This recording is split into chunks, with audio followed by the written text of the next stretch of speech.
Only one game separates us from knowing the #1 team in North America for the foreseeable future, that is to say this weekend. But honestly, if it is Tempo Storm who wins this, it means a lot more because they already defeated Team 12. We think that Team 12, Team Freedom, Tempo Storm, those are the top 3 teams. We don't know for sure, but that's what we keep hearing. So let's see what that battleground's gonna be, eh? Soon. Yeah, I was just gonna stand there. I'm wondering, we're down to Tomb, Braxis, and Cursed. And we're going to Tomb. Mage City. Mage City, yeah. The last game, because Team Freedom had won, Tempo Storm elected to take first pick and give away map choice. This time, Team Freedom, since they lost, they elected to take first pick. And I had predicted if Tempo had map pick last time, they might go to Tomb. It looks like they get it, and we do get Tomb.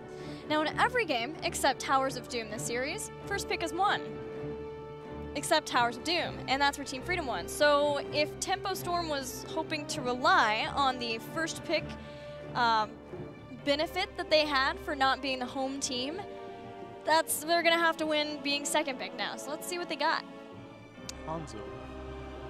I feel like Hanzo, despite taking the L that last game, just still... He won last game.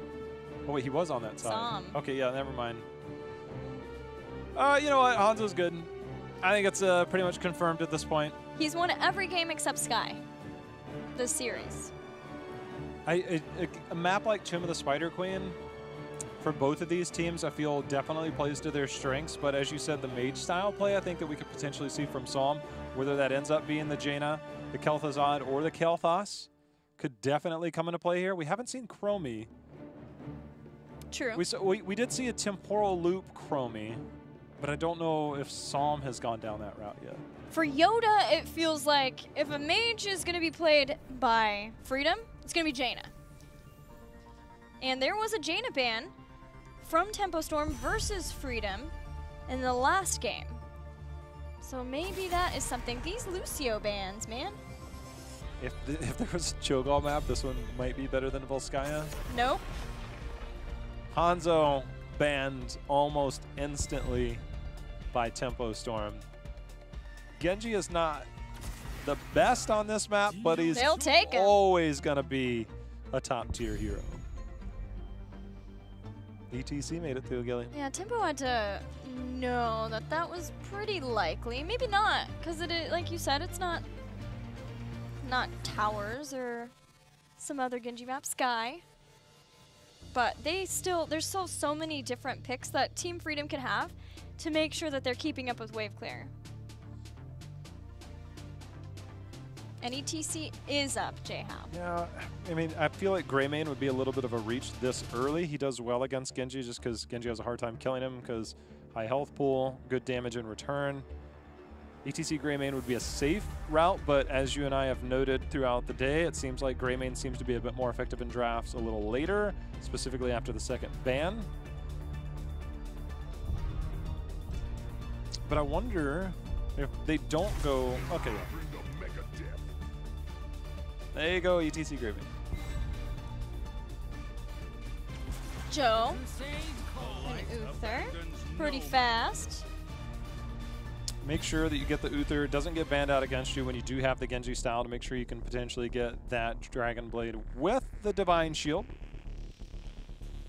But they're going to need somebody that's got some wave clear. Johanna, Genji, and Uther. While Johanna's okay, it's not enough. And they're going to need something. They're going to need something more of like a setup style, playmaker style, potentially double resets if they end up going down the Li Ming route, which gives you the interrupt towards an ETC. Also, a Yoda noted hero is Li Ming.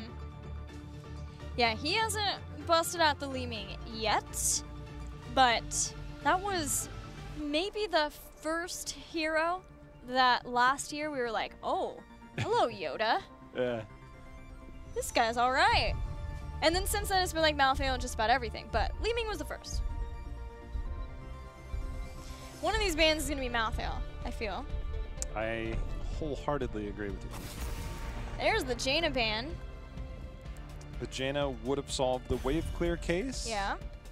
Malfurion. Ooh. Malfurion does complement Mage Style because of his Innervate. We've even, I think we even saw an Innervate talent pickup on one of the games this weekend. I've seen a couple. Yeah, so it complements the Mage Style to provide that mana. However, if it's Kel'Thas or Kel'Thuzad, they don't have terrible mana issues, especially because Mana Addict at level 1 for Kel'Thas. Kel'Thuzad is a possibility. So is Kerrigan. Keep in mind that Psalm plays Kerrigan, so does Glaurung. That's true. But Malthael is still up. Malthael is still possible, and you've got Greymane as a finisher. He's not as exciting as Kerrigan. I disagree. Really? I love Malthael. But when Kerrigan lands those combos... Yeah. They were avoiding a lot of combos. You've got Divine Shield, you've got Cleanse, you've got Iron Skin, mobility on Genji, Malthael. And what? Do we get the Psalm Mage? Stukov, we're leaving it up. I think it will really be about what's picked here. If Li Ming is picked up, yeah, they could. I mean, they still need a solo laner here, which Leoric I think would kind of fit the style that they'll probably go. Oof. You have, I mean, mobility-wise, ETC has a slide. Greymane can technically get Malthael jump once the mark is applied, but Entomb is very appealing, I think, against this composition. So if it's Leoric, potentially a Li Ming, maybe a Tychus if we just continue to go down that route. I think you definitely need, while Johanna does have Condemn and the Iron Skin to deal with a potential slide, I think you need to have that secondary interrupt style, although Uther does give you a potential cleanse and a Divine Shield. But I feel like you always need to have that backup option in your range damage dealer as well, whether it's from the Wave of Force or from a grenade. Other solos that you like? If not for the Leoric, what about Arthas? I could do Arthas. I just feel like Leoric is more Nazma style. Like I said, I feel like Ragnaros is more Nazma style. And a Tassadar. Tassadar's going to help with that wave clear. Man, that is... And Ragnaros to slow down the game. In terms of range damage, though. Yes. Genji and Tassadar. Mm-hmm. To me, that's a bit surprising. Feels safe, man. Sort of. It takes away, like, prime targets for heavy CC mage style. If you were to go Kel'Thuzad, I mean, you've got Iron Skin, you've got Dimensional Shift, you've got Uther Armor, you've got Genji, who insane mobility. Mm-hmm. That is a weird last couple of picks. We'll get back to that. Last pick. Do we get a Psalm Mage? Here we go again. There's our Chromie. We do. I think that was some Chromie. Was that a Chromie impression that I just heard from our crew? I think so. I thought it was a meow. It was something. I was really confused. All right, there it is. Chromie, Dragon's Eye. We've seen that, how that works versus the Ragnaros Molten Core. Takes that down pretty fast, so you still get some siege out of Web Weavers. You don't completely nullify everything that you have with that from a Molten Core. Ragnaros, Tassadar, Joe, Uther, Genji. How are we feeling? Well, Yeah. I mean, Genji getting on to a Chromie post level 11 with timeout makes it impossible. Maybe you, and it's hard to I guess time a Sulfurous Smash because you can reactivate it to come out of that. Right. It's a long one. I mean, obviously, if you can keep track of it that long. The Tassadar pick worries me a bit. Tassadar Uther does suffer against a Chromie style. As long as she can hit her skill shots, you have to prioritize those heals on somebody you really don't want to be healing. And Chromie actually does really well against Uther in that regards. So I think that this composition, if you're running double support and you don't have the damage to come back, the Tassadar worries me a lot in this composition. Well, I forgot that when it's Chromie, it's not Psalm who plays it, it's fans. We've got a fan Chromie, and I'm a fan of that. Let's get going. I can't believe I made that pun. It's Game 5 between Team Freedom and Tempo Storm. Winner of the game takes the series. Let's go. You're a dork. Yeah, that's true. Are you? Okay, we got On a Pale Horse again, which has kind of been the go-to no matter what, but I don't really see it on Tomb of the Spider Queen. Feels like it's a Glau standard at this point. Yeah, it's just like I only want to play this. I want to be fast, J-How. Zoom, zoom. We'll be zooming around. Checking in to see how many globe talents we have. It's been a few for tempo. Q build for Uther makes sense when you go against this style. Yeah, give some more damage. Even the Psy Storm damage and size increase. Psy Infusion for Tassadar. Yeah, this is one of the easier maps to complete that style quest on.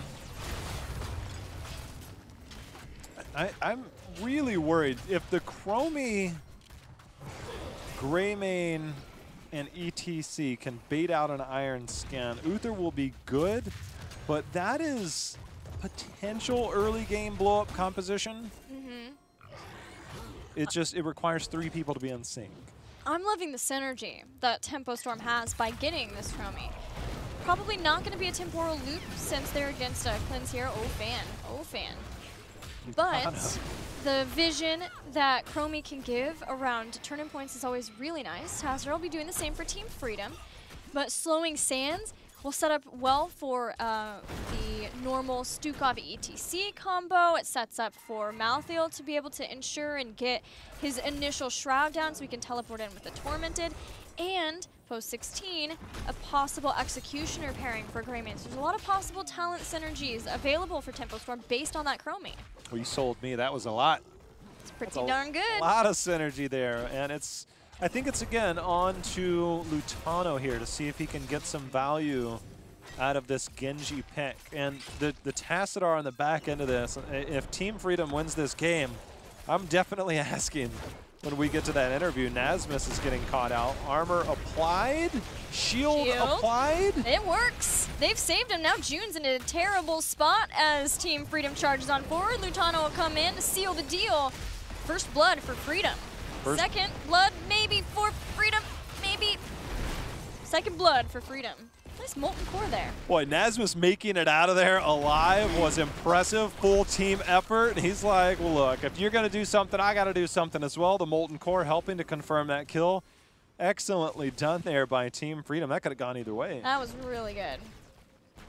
Now, Kala's Light gonna help with the Tassadar Uther issue of Chromie, giving that armor. Armor for days with this setup.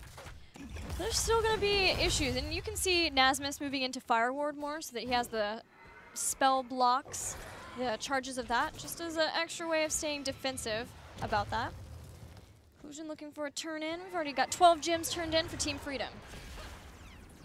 Chromie sitting at 10 stacks on that queue as this game goes on. I think that'll be a crucial point. Glaurung, let's see, doesn't get down low enough for Lutano to go in for that Swift Strike. Not able to get the reset, get in and get out. Heals coming in from June, gonna keep him well alive. But all of a sudden, I look up at the scoreboard, Gilly. We got a full level lead for Team Freedom off of those 2 kills. Yeah, Malthael has been constantly pushed back in that lane. The rotations for Freedom have been fierce, swift, and devastating for Tempo Storm this early game. No Dragon's Eye for Fan. Mobius Loop trying to help with more of the wave clear. You'll get more Dragon's Breaths, but they don't do quite as much damage. The stun. Lutano already went in. Nasmus comes over for a little bit of poke. June comes in with a little bit of heal. I have never really been a fan of Mobius Loop, Gilly. I get it. I understand it. But sometimes it feels like it's a little bit weak when you need it to be strong. But they do have the setup of potential whittling down of health bars with Tormented Souls. Greymane as the finisher, but Greymane normally needs the setup style. So it's going to be a lot on Glaurung to be that setup man to get Chromie value and to allow her to just kind of excel in other areas. Yeah, you could also see that it plus the Stukov Silence was enough to clear out a wave pretty quickly. But I'm floored by the rotations of Team Freedom. Having that Johanna to go up and down and then keeping the rest has made Glaurung's life miserable. They're doing really well at being able to catch up and make sure that they don't lose out too much more after those initial 2 kills. And they got aggressive. Hand of protection now for Uther. Getting ready for the level 8 when we would maybe have a temporal loop, but I still think it's way more likely that we get the slowing sands. Fan trying to bait somebody into that trap there. He's like, oh, come on, Swift Strike in. Not going to make it. You know, goaltending-wise, Tassadar, Johanna, and Genji do an exceptional job of controlling these, but Tempo has also done a good job of holding. Yeah, they have the silence, they've got some cocktails, and then Fan. Fan on Chromie can do a lot of the same with that very long-range poke. So 8 might be a spike where Tempo can try to get a little more aggressive, being that they do get the heroic ability of Chromie then. I mean, right now, just nobody's able to capitalize. The way that Team Freedom, as you had mentioned, is just rotating hard on this bottom lane. Mouthail has been just handcuffed, not being able to go anywhere. But when level 8 comes into play, Chromie gets heroics. We see Slowing Sands was picked up and already trying to make use of it. Dropped it down, Cattle starting to turn in, but Collusion stops him with the Holy Shock. Poke from June and Fan trying to stop Zugrug from getting the turn in. Got it. He gets it. The first Web Weaver phase achieved from Team Freedom. Tempo Storm catching up in experience ever since the first couple of minutes where they lost those 2 kills. Team Freedom right now has the opportunity to push in with these Web Weavers, get a wall or 2, and get level 10, and maybe look to be a bit aggressive. See if they can get a Blessed Shield into an early Dragon Blade with the Divine Shield, because as it stands, Tempo, you know, they've got that one big burst heal from Bio Kill Switch, and not a lot of other defensive tools just yet. So if Team Freedom can get that off one of these waves, look for them to converge, but right now they're doing a very good job of getting this camp, getting the Slowing Sands, and keeping the middle held for now, and buying a bit of time. Now the Bruisers were a smart play. Very heads up from Tempo Storm. Unfortunately for Tempo, they have to sack that bottom fort. Bottom lane was such an issue for Tempo Storm without Mouthail. So they recognize that they're like to lose something anyway. Protect the 2 lanes that they have more of a presence in, especially that top lane with the boss. Give up that bottom lane. They can clear it out later. Make sure they get heroic abilities and stay safe so that Team Freedom can't get an engagement with this and snowball this map. Snowballing, that's the scary part for Tempo Storm right now, and they're just about to get heroic so they can get into that fight. Tonic going in. There's the Blessed Shield. There's the Sulfuris Smash. They've got it. Dragon Blade is out. They do get the kill on to Cattle. The setup was there, Gilly. Tempo Storm just slightly behind and getting back in the gate. Team Freedom capitalize, and now with no ETC, he'll be back in 10 seconds, but Team Freedom have enough to get another turn in. They're posturing around the points. Stage dive was chosen by Tempo Storm. It may have been just to react to that. There are some ways of being able to stop a mosh pit anyway, but just so that he can get back out in here so that you don't get the 2 turn-ins in a row. Yeah, that first phase before the turn-in lasted so long that they have enough gems, more than enough gems, to turn in if you're Team Freedom, so they might look to try and snowball this. Yoda on the backside only has 7. Not willing to risk staying there too long, but the vision from Fan just continues to punish them. Glaurung, though, a lot of damage even. He did take a lot of damage. Tempo Storm have what's necessary for a turn-in, but probably are not going to be able to get it without winning a fight. The fight needs to come rather soon as Team Freedom are approaching level 13. Blessed Shield does not connect with Glaurung. Stage dive on the back just clips Collusion, but they have no follow-up. It's going to buy... Whoa, it did not buy enough time. However, Glaurung got the turn in. Yeah, the blind went out. It just wasn't quite... The end of it didn't hit him. And with that, Glaurung gets the turn in. Tempo Storm were desperate for that turn in. There's no way, no how. They were giving in to having 2 turn-ins in a row for Freedom. Not after Freedom got a fort with that turn-in, and because it was later in the game. It's very important for Tempo Storm to get back into this game with that turn-in. Molten Core will be used here on the mid lane. As you said, Chromie does really well to poke this down if she can get in position, but this allows you to reach multiple lanes. There's a big combo landed there from Chromie. Yeah, she throws out and slows that down, but it also does, when she throws the whole combo out, set up to get some of the damage from the Molten Core on the other side. And it's done enough. The Web Weaver is mostly clear. Mouthail freely pushing in the bottom. No one defending that yet. And then in the top, it'll be cleared out from Team Freedom. Now, Freedom is converging in, but so is Tempo Storm, making sure that they can assist Glaurung. It looks like he might be trying to set up for a Bless fight. Shield is up. Bless Shield is up. We saw the combo before. It just came off cooldown, so they might try and rotate down. Genji looking to potentially come in on the backside here. Sulfuris Smash goes down. The side of it hit Glau, and it did do some damage, but not the center of it for more. I figured they might have waited to see if Genji could get involved. Genji, however, in a chase up at the top. Not able to catch him. Cal versus Ninja. Clearly an even battle. 13 almost here for Tempo Storm. And the turn-in has started. Team Freedom defended really well, but that's the point of having the Molten Core. There's the slow, the body blocks of Glowering, the stage dive too. Zugrug needs the Divine Shield just to escape, but the body blocks are still there from Caterpillar. That was huge. Zugrug barely makes it out with his life with the shield. And now Lutano looking to turn the fight. He's looking to turn the fight. He's got a couple of very low targets. The deflect was used. He gets out in time. Malthael went down. Team Freedom gets the better of that exchange. Power Slide looked like they were going to be able to get the Genji, but having the deflect and the Swift Strike gets the kill on Malthael. Who lived for a long time trying to keep the body blocks going on Johanna. It just proves how tanky of a target Johanna can be, especially when you have that little extra supporting of Tassadar there too, along with the Uther. Moving on out, 13 picked up for Tempo Storm. They also picked themselves up another night camp here, which will help out quite a bit in the defense. As we saw the first go-round, should be a little bit easier to clear up at this point. But 3 Web Weavers have approached the battleground. Team Freedom got a fort out of the first one. You can expect a fort out of this second one. It's a matter of if they can get more. They still have that Bless Shield, Sulfuris Smash combo at their disposal. It's going to leave bottom as the last one to clear. So we'll see if Team Freedom can take advantage of that somehow. But Tempo Storm, seeing all of Team Freedom in the mid, just going to clear this out. The fort does go down. Top saved by Tempo Storm, and again, that is the boss lane.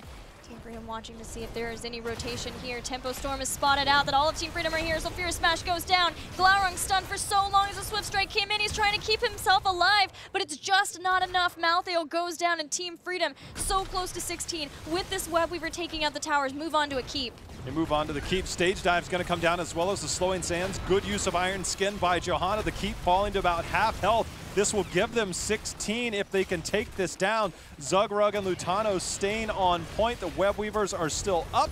That is our first keep of the game. But Gilly, that combination of Bless Shield and Sulfuris Smash as the Swift Strike comes through from Genji, ultimate team coordination there. That was baited. There's just not too much to be done about it. You see that it's focused on Malthael just about every single time, and he's trying to be able to Ray Strike out away from that, but as long as the concerted effort is there, the synergy from Team Freedom, they're really being able to chunk down his health bar to where it's not recoverable enough from the heal, and it's just not being able to keep him alive from that Stukov. There's no cleanse to help with it either from Stukov, so it's tough going for Tempo Storm. They're out here without 16. That's how one-sided this game has become, that Tempo Storm are taking these kinds of risks. They have to, because right now Team Freedom has enough for another turn, and they're going to get it. Oh my. Yoda gets the last few gems turned in. Catapults, we see Greymane already peeling off to the bottom to get that, and the rest of the action continued to rage on. Getting a second keep here is not out of the realm of possibility here for Team Freedom. Yeah, and they're pushing that top lane. They want to take down that final four ahead of the Web Weavers. They push that in even further. They're looking at that top keep, leaving Tempo Storm with only one bastion of stronghold in the mid. It's not guaranteed yet as they rotate down to the mid. ETC down in the bottom lane, trying to clear that up as fast as he can, and to give Tempo Storm 16 for this defense. They have the Blessed Shield again, and you can Sulfuris Smash from this. We'll see if they try and set that up, get themselves another kill. Lutano sitting on that Dragon Blade as well. Have all the heroics at their disposal if they want to siege up, get a keep, and potentially do more. Siege is here, Molten Core is done, but Team Freedom are not. They step forward. Glauer going to go in at the same time as the stage dive. They have slowing sands too. This is it for Team Tempo Storm. They have to win this fight. They're going after Nasmus, but the Dragon Blade cutting through Malthael now with the Divine Shield. Lutano takes out another one, and Stukov too. Caterpillar so low. Lutano trying to see if he can bring him down, but only Chromie and ETC left. This keep barely alive. A 3-level lead, 8 kills to 0 for Team Freedom. Oh, a fan goes down here. There's the timeout. Cattle is back, and it looks like Team Freedom is going to approach this core. Look to end the game. If Chromie goes down, that's staggered deaths. The shields are falling, and Team Freedom trying to close it out. Team Freedom will do just that. Tempo Storm waiting for the respawns, but it's going to be likely too late as 40% and still going down. Team Freedom bring down that core 10% and falling. Team Freedom take out Tempo Storm to close out the HGC weekend. Wow. That draft was a little bit of a question mark, but I'd say they answered any question there was. Speaking of answering questions, there is one undefeated team left here in North America, Team Freedom. That it is. Team Freedom, we had a lot of questions about them based on their series versus Galeforce Esports and even versus Heroes Hearth Esports. Still having maybe some early game issues on Sky Temple, but otherwise some dominant performances versus Tempo Storm, who were able to take out Team 12. We haven't seen Team Freedom take on Team 12 yet, but I think it's safe to say that they have earned some respect today as the only undefeated team in North America. I wonder what Tempo Storm is going to say when they review this, because the Cho'Gall composition didn't quite pay off. They had the Abathur on Towers of Doom, an excellent counter draft by Team Freedom, and both those drafts seem to be a little bit lacking in the early game. And I think when you run that, it's going to make you kind of reevaluate the strategies that they go down. I got a feeling they'd like to have those 2 drafts back. I would say the same, but we can't know for sure. Maybe it is too that they did not think that Team Freedom would have that excellent ability to counter within the draft and execute those drafts very well. Even that last draft, we were wondering how that was going to work. If the execution wasn't there, if the Blessed into Sulfurous Smash wasn't perfect, a lot of the damage would have been negated. It wasn't perfect on that last fight. Right, and then you turn around, you've got Tormented Souls on everyone, but because for the most part, maybe barring that last one, they had the execution necessary and the synergy. Team Freedom gets that win over Tempo Storm. It was a long, hard-fought series. I'm loving that all of these series versus the top teams are going all the way to Game 5. In fact, a lot of our series are going Game 4, Game 5. And it's been cool to see how close in skill level all these teams are. We've got Zugrug on the line. Let's check in with him and see how he's feeling after that hard-fought victory over Tempo Storm. Hey, Zugrug, congratulations. Do you guys think that you'd be able to take out Tempo Storm today? Yeah, we thought it would be like a really hard series like it was, but we were confident going into it. But Game 5 was expected. Why do you say that? Because like based off of scrims and everything and seeing their series versus Team 12, we expected like a really hard series against them. Oh, that makes sense.